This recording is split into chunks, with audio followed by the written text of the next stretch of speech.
Where was Governor Christie yesterday? Not on Long Beach Island, not in Atlantic City, not even at the Paramus Park Mall. Not even at the Paramus Park Mall. You would think. No, he With was Louise at... Ruhle, because I'm sure she was there. Is Louise Ruhle your mother?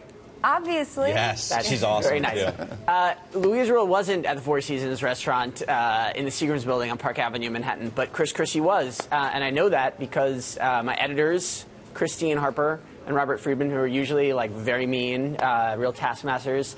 Yesterday, they said, you know, you should go to the Four Seasons and to a couple other restaurants maybe, and just to see what the Wall Street and Midtown New York crowd thinks about the election. It was a pretty big deal. So I intrepidly went out to the Four Seasons, and actually when I first got there, the most expensive lunch in New York, by the way. You know what? It didn't seem that expensive from your story. It weirdly enough is not that $28. expensive.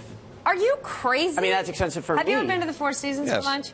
Listen, I love the place. That's $28 for a Diet Coke. Yeah, I mean, I love the place. I'd like to swim in the pool room, but that place is expensive. Did you read Max's story today? I did read Max's story. $28. That's like a deal. That's cheaper than Le Cirque. That was a special price. I like to spend less than $7 for lunch, but $28 I thought was pretty reasonable. But anyway, when I got there, it was actually pretty empty, and Julian Nicolini, a partner in the restaurant, the maitre d', said, come back in 15 minutes. So I went to another place, came back, and a Secret Service person was there, so I thought maybe it was, you know, I was getting lucky. And Chris Christie, the governor of New Jersey, indeed was sitting down.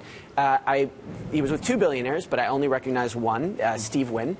And I stayed and sort of talked to bankers around the Four Seasons. And how do you know the other guy was a billionaire if you didn't recognize him? Well, I asked around because, you know, I put my real journalistic talents to work. Do you think that guy has $1 billion and someone was like, he definitely has $1 billion, at least $1 billion? That is not how I said it, but it was Richard Lefrak, who's a real estate mogul. Yep, very interesting guy. And there was Bill Aquavella, the Upper East Side gallerist. The important part to me is that, you know, the midterm election that we just went through is going to be the most expensive midterm election ever.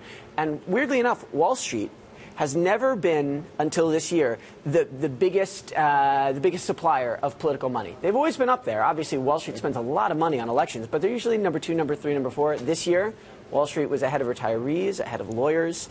So I was curious to ask these guys, you know, how they want to see a return on their investment. Very cool. So what did they say? You know, actually, this didn't make it into the story, but well, that's what we really. I'm glad I'm here, and I would like your advice on this because two people, without me explicitly asking, talked about taxes and how profits trapped overseas they really want to come back. Do you feel the same way? I do. I very much feel that way, and I know a lot of politicians feel that way. I spent a lot of my time in Washington also, and I think that's a big issue for folks to figure out a way to repatriate this money back into the United States and put it to work. You could put it into the infrastructure of the country alone, and it would do a lot of good, create a lot of jobs, and the country's looking tired on the roads and everything else, so I think it'd be a great benefit. Yeah, drive around New York. We desperately need that. Dr. Duffy, what do you think of Chris Christie? You know, I think I like the governor. I mean, I think he's done a lot of good things. To your point earlier, he helped win elections throughout the country, and I think he was very influential in that. Obviously, he's setting himself up for 2016. I don't think this anoints him for 2016 by any sense of the... Max, just a few weeks ago, aren't you concerned that keeping people stuck on a bridge for 4 hours would be unforgivable? We've got to move on from bridge. I don't think I would ever move on from that. It seems unforgivable to cause that kind of traffic. People in America don't like traffic, right? Do we like traffic? No. Well, Max probably lives in the city and takes a subway or rides bikes everywhere, but I drive, and I don't like it. Well, I agree. I don't like it either, but hopefully the governor wouldn't cause any gridlock in policy of legislative issues. So he won't cause gridlock in Washington. Right. Have you ever heard the Chris Christie joke that I love? No, what's the Chris Christie? Let's hear it. Oh, I'm going to have to tell it off air. No, tell it. You want me to tell it? Even I know it. Off air. No, I'm not telling it. We will say that he's in good shape, right? Did he look like he's in good shape? Excuse me, David Tepper was here just a few weeks ago. Biggest philanthropist in New Jersey. I said, when I say Chris Christie, what do you think? You know what his answer was? What? Lap band.